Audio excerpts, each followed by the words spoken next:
Lors d'un cours universitaire, le professeur Julian parle des Néandertaliens, un groupe éteint d'humains archaïques. Il explique qu'ils étaient supposément très stupides et totalement sauvages, selon les études de Darwin et Galton. Leur théorie permettait de déterminer à quel point une personne était civilisée et intelligente simplement par son apparence. Julian n'est pas d'accord et affirme que l'humanité actuelle possède encore une part de Néandertalien en elle. Il révèle également que le seul Néandertalien non fossilisé au monde a été découvert par son patron et a été nommé William, en hommage au scientifique qui a reconnu les Néandertaliens comme une espèce distincte. Il termine son cours en soulignant qu'en théorie, il serait possible de créer un Néandertalien vivant en utilisant l'ADN de William. L'endocrinologue Barbara assiste à toute la conférence et, plus tard dans la journée, elle cherche Julian dans un restaurant.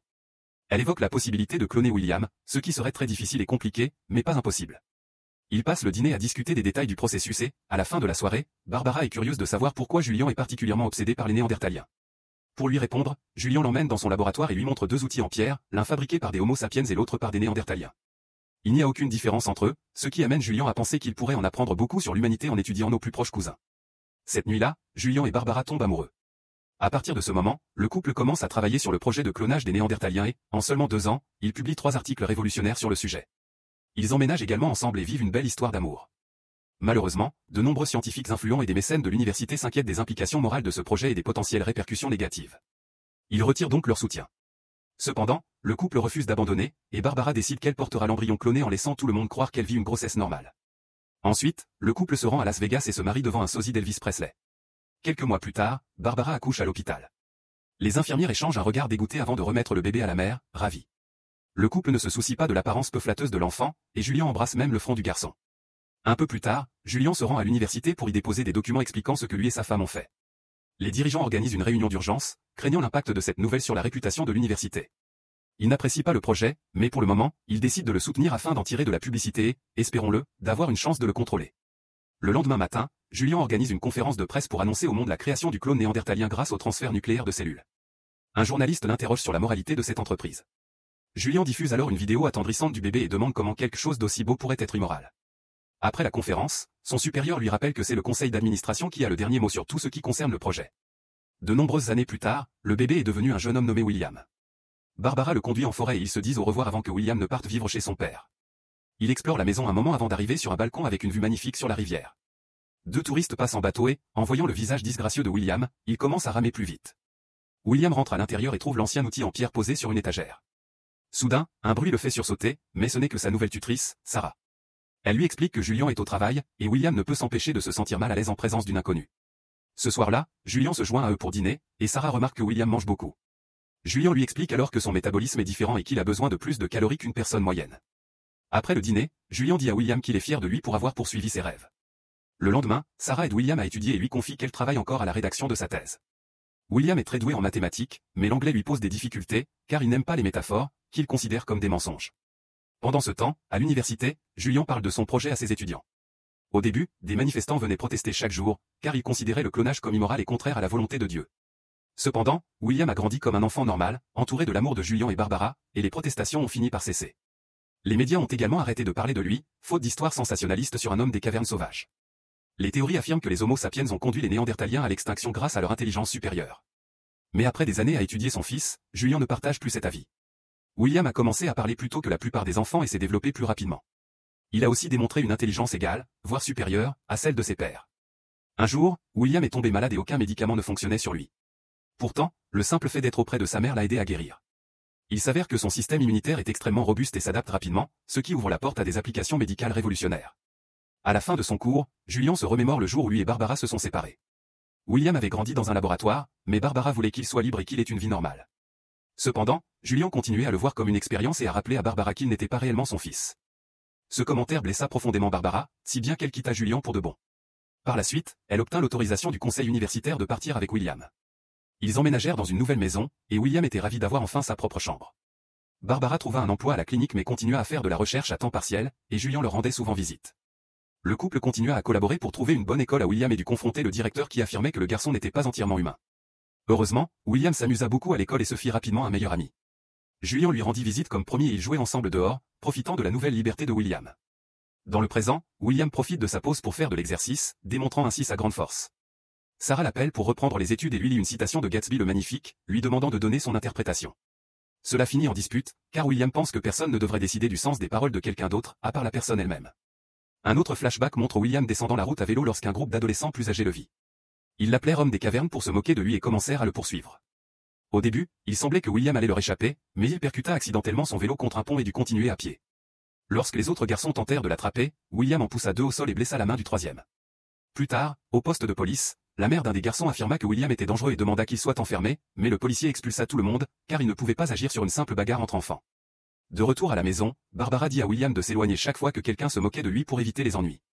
Ensuite, William chercha son nom sur Internet et découvrit tous les articles sur sa naissance, ainsi que les manifestations. En lisant sur les Néandertaliens, il réalisa que tout le monde les considérait comme des sauvages. Avec le temps, Barbara commença à fréquenter un autre homme et Julian cessa de rester dîner lors de ses visites. Il arrêta aussi de faire les tests de routine sur William, les confiant à son assistant, ce qui mit Barbara en colère. Des années plus tard, lorsque William entra au lycée, il se fit de bons amis, même s'ils ne comprenaient pas toujours leurs blagues.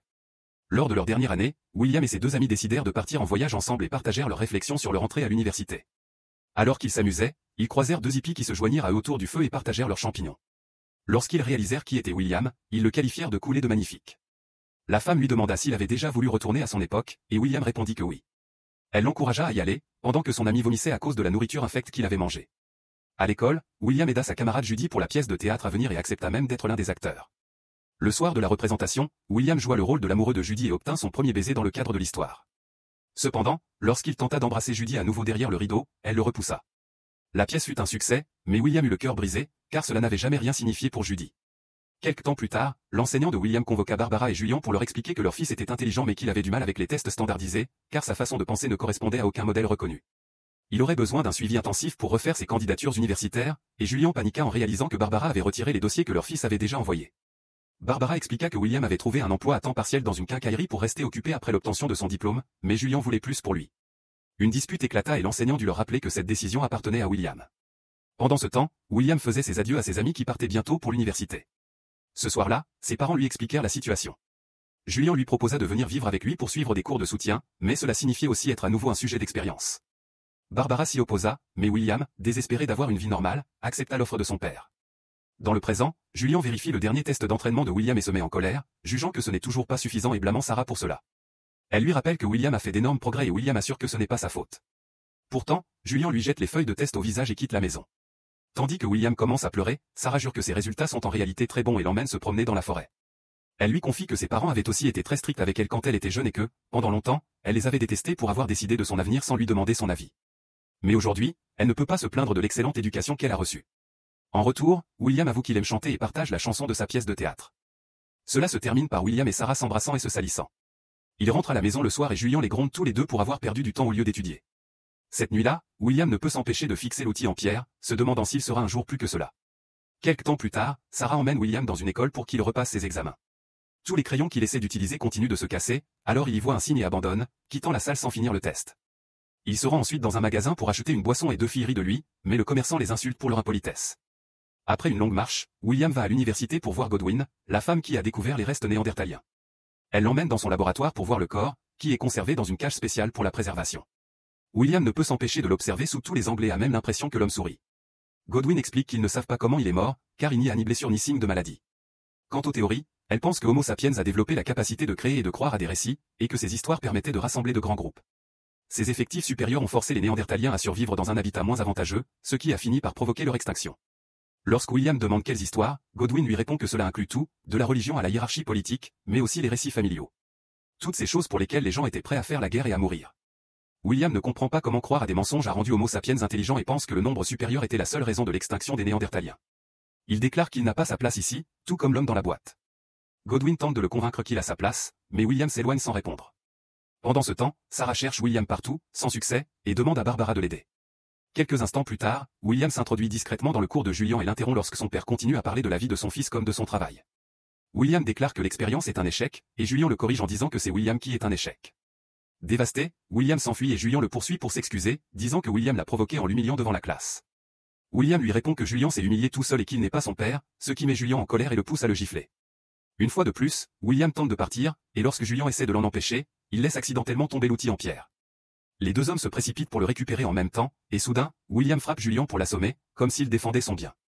Dès qu'il réalise ce qu'il vient de faire, William se sent horriblement mal. Bientôt, les étudiants se rassemblent autour d'eux, traitant William de sauvage et prenant des photos. Il n'a d'autre choix que de s'enfuir. Quelques instants plus tard, Barbara trouve Julian inconscient et appelle Sarah pour la prévenir que la police est à la recherche de William. Barbara accompagnera Julian à l'hôpital, donc Sarah doit poursuivre les recherches seule. Pendant ce temps, William se cache dans un autre bâtiment de l'université, où un étudiant l'aperçoit et appelle la police. Lorsqu'il tente de partir, il trouve une foule de policiers qui l'attendent, armes dégaînées. Sarah arrive aussi et crie son nom, mais un officier la retient. Se souvenant de l'incident sur le pont, William avance et se fait abattre en quelques secondes, trouvant ainsi la mort. Quelques mois plus tard, Sarah visite l'endroit où Godwin a découvert le Néandertalien. Elle porte un bébé dans ses bras, laissant entendre qu'il s'agit de l'enfant de William.